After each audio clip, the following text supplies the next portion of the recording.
Now, I'm always reluctant to stray into the bottom half of the internet, but I was intrigued by the number of people commenting on my video about privateer press who wanted to tell me I was wrong about when and why privateer press's fortunes began to turn. And look, I wasn't there. You might well be right, but the comment that really stood out for me was the one that pinned the blame on the cancellation of privateer press's press ganger program. It prompted me to recall that once upon a time it felt like every miniatures company had to have its army of dedicated volunteers out there running events and promoting their games. And then they seemed to disappear. So whether the end of the press gangers was causal in privateer press's decline or merely symptomatic, it did make me wonder why it was that we saw this tremendous growth, why it seemed to stop, whether any of these programs are still running today, and what we can learn from it all. And I really have to start with the Games Workshop Outriders.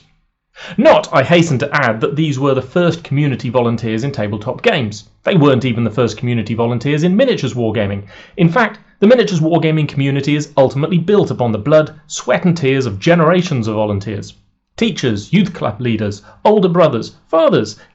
Yes, basically all men, because this was the 80s. But these guys put in the hours to build clubs, to write newsletters, to establish and run events that comfortably predate the existence of even our industry's most capricious gorilla. I'm talking about people like Donald Featherstone and even further back, H.G. Wells. But it took a corporate entity like Games Workshop to be able to impose the kind of coordinated structure on volunteering in miniatures wargaming that we might otherwise only see directed towards an endeavour with genuine social value, such as a charity or, on the other hand, a religion.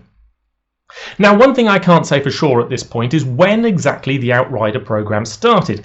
It seems certain that it came to an end in 2005, and we'll talk about why shortly, but by my best guess it started around 1999. And one of the reasons that I'm not 100% certain on when it kicked off is because despite the programme's almost legendary status in the history of those who make a secondary hobby of grinding their axe for Games Workshop, the Outriders programme only ever existed in North America. And as you can probably tell from my accent, I hail from the other side of the Atlantic. The United Kingdom didn't need an Outrider programme because our national map is already machine-gunned with independent clubs, local events and, most importantly from Games Workshop's perspective, their proprietary shops, these days called Warhammer stores, but which back then were just known as Games Workshops. Games Workshop was already ubiquitous in the UK and a household name in any household with a slightly geeky 12-year-old. But GW was yet to break the States. Much like many a popular music artist, the company had to make that challenging leap from being merely big at home to big on the international stage, and the US was and largely remains the enormous first hurdle that anyone wanting to make that transition has to cut across. But the US presents your average UK high street retailer with a major problem: the sheer mind-boggling scale of how many high streets it has and how astonishingly widely spaced they are by comparison to the same thing in the UK. The whole of the geographical United Kingdom can fit comfortably inside the borders of Texas alone. So GW took one look at the scale of the task they'd chosen to shoulder and realised that they couldn't do it alone. Their solution was the Outriders programme, a network of volunteers across the United States and Canada who would run events, teach new players the ropes and organise the competitive scene. And why would they do it? Well, out of their sheer love for the game, of course. But in return for generously valued coupons for money off stock and products from the network of small retail outlets that were springing up behind them. Outriders received a free subscription to Games Workshop's monthly magazine, White Dwarf, plus what amounted to bounties of a scaling value depending on what kind of activity they conducted, from $75 for running a demo game session up to $250 for running a full tournament. Now, you being a wily 21st century internet type raised on cynicism and conspiracies, you're probably going to spot the big flaw in the plan right away, yes? And sure enough, people were most likely ripping GW off pretty much from the start, recording demos and events that never happened, claiming the vouchers and then selling on the stock they snatched up, sometimes at wholesale price. But if you look at this from GW's point of view at the time, it was still value for money. If even only a proportion of the Outriders were doing the real donkey work, and only a relatively small percentage were consistently ripping them off, it was still an incredibly cheap return on their investment for what amounted to a low-key viral marketing campaign. But it couldn't last, for several reasons. For one thing, GW was defeated by the sheer scale of the US. They couldn't put the old mom and pop gaming stores out of business the way they'd been able to in the UK. A considerable proportion of their US stores, despite being tiny one-person operations in low-cost strip malls, still failed to pull in more profits than they cost to maintain. And although a business has to swallow some lost leaders to establish their market presence, GW just wasn't the juggernaut they needed to be to carry it through. In that context, the amount of money being thrown down the Outriders' drain became an expense the company couldn't bear, and in 2005 GW formally announced that the program was ending, and, very much in character for 2005 Games Workshop, that they wouldn't honour any outstanding bounty vouchers. As I did some digging around on what little information remains online about this, it seems like GW also announced that the Outriders program would be replaced with a new one called Commandos, which kind of goes to show how culturally naive they were at the time, because a volunteer group called Commandos with a capital K might be misinterpreted in the United States.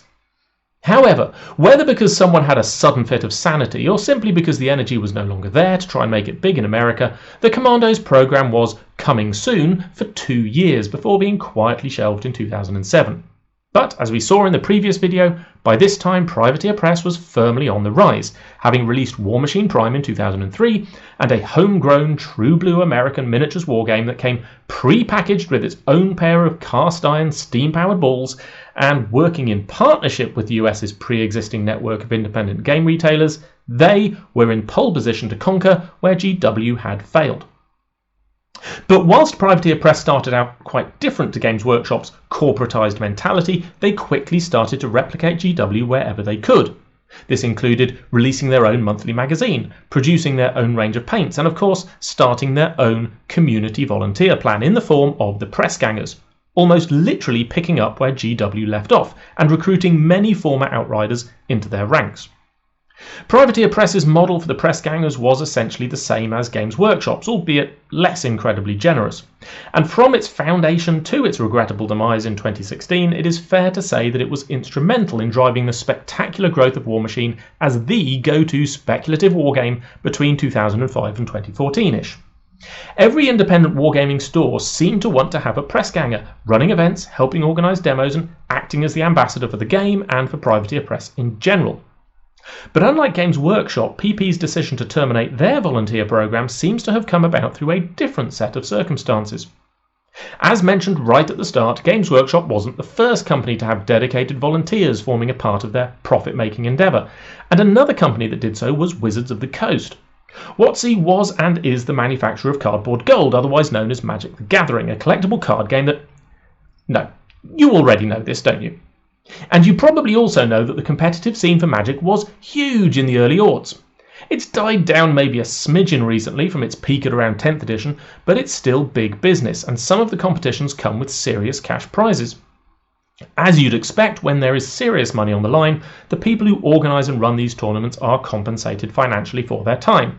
But there is also a network of more casual events and tournaments, where the next generation of professional game players cut their teeth, and which rely on enthusiastic volunteers to act as organisers and judges. And in 2016, a case was brought against Wizards of the Coast, suing them for financial compensation for these unpaid volunteers. Okay, this is a point at which it's worth stepping away and looking at the broad strokes of the laws of volunteering in the US, the UK and the EU. And I do mean broad strokes, but in its essence the spirit, if not the letter of the law, is essentially the same in all three regions. Commercial enterprises aren't supposed to have volunteers. Volunteering is based on the idea of working on behalf of organisations dedicated towards some aspect of social good, charities and other non-profits. But commercial companies are, well, commercial. They are all about leveraging their assets to the greatest pecuniary benefit, so if someone is willing to provide free labour, a business would surely be mad to decline. Which is where the law really comes into play, because governments are aware that this kind of relationship can lead to exploitation and inequality. The law therefore generally requires that work undertaken by unpaid volunteers has to meet certain criteria. The minutiae vary, but they fall into these categories. Work involving the acquisition of new skills or useful knowledge, work that forms part of a portfolio of tasks mandated by a formal course of education, and work without direct value to the business. The first one is about learning by observing. The second one is a bit more hands-on, but must be about doing a task that a college or university has determined needs to be completed as part of a formal course. Neither of these is ever really going to apply to a community volunteer program in tabletop gaming. The third one is the one that counts, and that's where it gets tricky, because whether a court thinks that the work of the volunteer has value for the business being represented is not an easy call. If a company makes widgets and has a volunteer making widgets and they aren't undertaking a bachelor's degree in widget making, it's going to be hard to argue that they're a volunteer. But what about promotion and marketing? What about even after-sales activities like tournaments? One argument is that a tournament provides no direct value to the manufacturer because the cards, or indeed miniatures, have already been bought. The company's profit has already been made. Whether hobbyists build, paint and play with the miniatures is, to the absolute bottom line, completely irrelevant. But the other side of the argument is that the reason the tournament players bought those cards or miniatures at all was in order to participate in the tournament. No tournament, no sales, no profit, and on that basis then the tournament or demo day or other event has direct value to the company because the promise of these events in the future was a direct causal factor in the sale of products today, a promise that relies on the labour of volunteers. Then there's the question of who directs their work and appraises their performance and how the business rewards that performance, which brings us back to GW and the Outriders. The fact that GW could so easily be scammed actually works in their favour legally because to an extent an Outrider didn't need to do anything to receive the promised rewards. They were just non-obligation gifts. Any work they actually undertook was ultimately incidental to GW's largesse, undertaken on their own time, at their own pace and in their own way, and no one from GW was coming to check up on them to make sure their investment in free minis was well spent. Of course, as that was largely unintentional on GW's part, the argument might not hold water depending on the jurisdiction in question, but it speaks more particularly to the case of Shaw et al. Versus WotC, a class action suit that cited a range of situations in which the work of the volunteer judges was being strictly prescribed by WotC themselves, with WotC staff actively supervising and quality assuring their work, even at regional level. But this episode isn't about the Shaw case. Suffice to say that after much back and forth the case was dismissed in 2018, but the grounds for dismissal were far from insurmountable had the plaintiff been more assertive. Dragging this back to miniatures wargaming, the timing of PP's decision to terminate their press ganger program, coincident with this case hitting the headlines of geek news outlets, seems significant. But although it may have been the final nail in the coffin for press gangers, I doubt it was the only one, because even if you put the legal question of whether you're allowed to employ volunteers to one side, you still have to deal with another major issue with using volunteers. Volunteers are almost impossible to manage.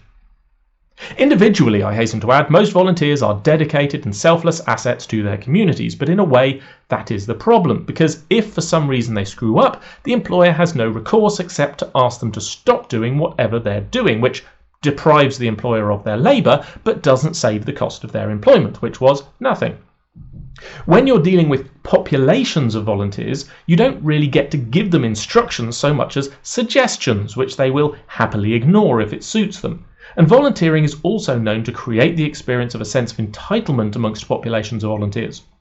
What I'm saying is, volunteers tend to nick stuff. This is a well-known phenomenon among charities working explicitly on worthy causes, so imagine how much more exaggerated the experience is among a group of people volunteering for a commercial enterprise with no claim to a moral authority. So, who holds volunteers to account? If we look at the companies that, despite the experiences of Games Workshop and Privateer Press, still use community-based volunteers to promote their games and products, we might get an answer. Chief amongst these are Mantic Games and Corvus Belli.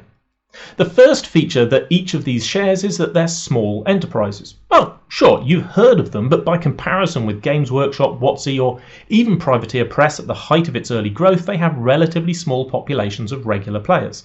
So the population of volunteers is itself relatively small. In a small population, individuals stand out, so claims of events organised and demos run are easier to validate on a case-by-case basis. Basically, the smaller your number of volunteers, the easier they are to manage. Size also impacts risk. The more volunteers you have, the greater the odds of something going wrong that ends up in a lawsuit. So, to an extent, this is a case of risk management. With the number of volunteers kept within manageable limits, you also manage the risk of aberrant events to a low likelihood. This, by the way, is why small businesses are also more likely to get away with shady employment practices. You can afford to run closer to the wind legally when the odds of being sued are very low. But there's also evidence that Mantic and CB have studied the history of community volunteers and adapted their practice accordingly. The defined benefits of volunteering are either of negligible value, like t-shirts and badges, or they are abstract. Activities are rewarded with a points system. And although the points can be exchanged for products and freebies, the rate of exchange is entirely discretionary on the part of the company. The points really operate as a rating system that tells the company who is investing lots of energy and activity in their local region, thus allowing the company to direct its direct marketing into areas where they know events and demos are already taking place, and demand for products therefore is likely to be higher. Is this 100% definitely not compensation that would push these volunteers into the category of being workers? No, but it's sufficiently nebulous that it would probably stand up in court if push came to shove. But I refer you to my previous comments about the management of risk. The odds of a suit are sufficiently small and the risk sufficiently well mitigated that the company can proceed without losing any sleep. Perhaps most importantly, Mantic Games and Corvus Belli have an obvious investment in sustaining a volunteer program because they are still niche businesses in a niche industry who must sustain a continuous marketing effort in order to stay in business. The reassurance of being able to see where, when and in what volume events and activities are occurring with some degree of accuracy is absolutely invaluable to them. Games Workshop, meanwhile, has grown beyond this need. GW's intellectual properties have become mainstream, and whilst they might not be as recognisable as Mickey Mouse or Harry Potter, they are a permanent feature of the mimetic dialogue of the English-speaking internet. That's not to say we won't ever see Outriders again, of course. There are still markets where GW is yet to establish serious inroads, but where they have the potential to do so, such as in the BRIC nations and their regions. In a future with greater political stability, we might well see volunteer promoters cropping up to provide GW with the same kind of on-the-ground intelligence and feedback, but there will be no universal volunteer program under GW's watch in the imaginable future. As for Privateer Press, the end of the Press Ganger program was a mess. It came at a time when PP was on a downward slope, having overextended themselves financially and then salted the wound through a series of cost-saving decisions that damaged their relationship with their one major competitive asset, their US community. But GW has proved that this kind of mistake can be turned around. The only question is whether PP's leadership has the self-reflection and insight to be able to put together an effective model for community engagement. A volunteer program could be a really valuable part of such a model. Finally, we need to come back to the question of who actually holds these volunteers to account, and the answer to that is the community itself. A community volunteer's credibility is built on other enthusiasts seeing the War Corps or the Pathfinder actually doing the work they're being rewarded for. It's the same effect that we see in experiments where in large crowds no one will speak up about seeing an assault because they assume someone else is doing something, whereas when there are fewer people around, you are more likely to call the police or step in. Smaller communities are better at holding their own volunteers to account than larger ones. So, that's all I have to say. Wait a minute. What's going on? Hello, Roby. It's Bernard. It's good to see you again. Bernard is my artificial intelligence assistant. She is here to tell me I've forgotten something important. What have I forgotten, Bernard? Perhaps some of your audience is wondering if they could be community volunteers. Given what you've said, do you think that's a bad idea? No, definitely not. Being a community volunteer is a great idea and very rewarding.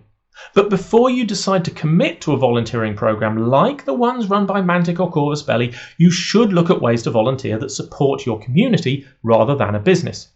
You don't need to be in a program to help promote tabletop wargaming in your local area. If there's a local club, they will always need new volunteers to help set up, tidy away, run events, manage membership, and all sorts of small tasks.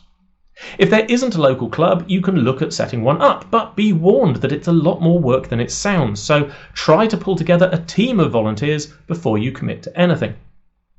And if you're going to volunteer, be clear with yourself and your employer what you can and will do and for how long.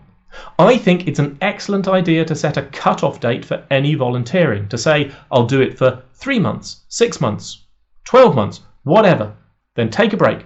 Do something else or do nothing. Although I've talked a lot about the problems of volunteers for employers in this episode, it's also worth remembering that volunteers themselves get problems with employers, and a big one is mission creep. Employers will always try to get volunteers to do more, and volunteers should be confident about saying no. Don't let groups guilt you into committing to more than you're capable of. Set yourself reasonable goals, stick to them, and if you can't, set different, more achievable goals. Volunteers add trillions of dollars worth of uncompensated work to our society every year. They are valuable, but your health and well-being is more important. Thanks for sticking around this long. If you've enjoyed this episode or learned something new, please like and subscribe, and think about whether you can help keep the show on the road by supporting the Patreon campaign. Link at the end of the episode. If you love tabletop miniatures games and want to be able to play more without spending hundreds on yet another army, why not check out Precinct Omega Publishing on Wargame Vault, where we sell independent designs optimized to use the miniatures you already own, or to give you an excuse to buy miniatures you've always wanted to add to your collection. In any case, I'll speak to you again next time. Precinct Omega is supported through sales of miniatures and games you can find at precinctomega.co.uk, such as our bestseller Horizon Wars Zero Dark, sci-fi skirmish wargaming you can play solo, co-op, or against an opponent with whatever miniatures you love best. But I also rely on the feedback, suggestions and generosity of the patrons you can see scrolling here. If you'd like to join their ranks, get access to behind-the-scenes content and previews of new releases, and be invited to the Precinct Omega Discord, then please follow the link to support the Patreon campaign.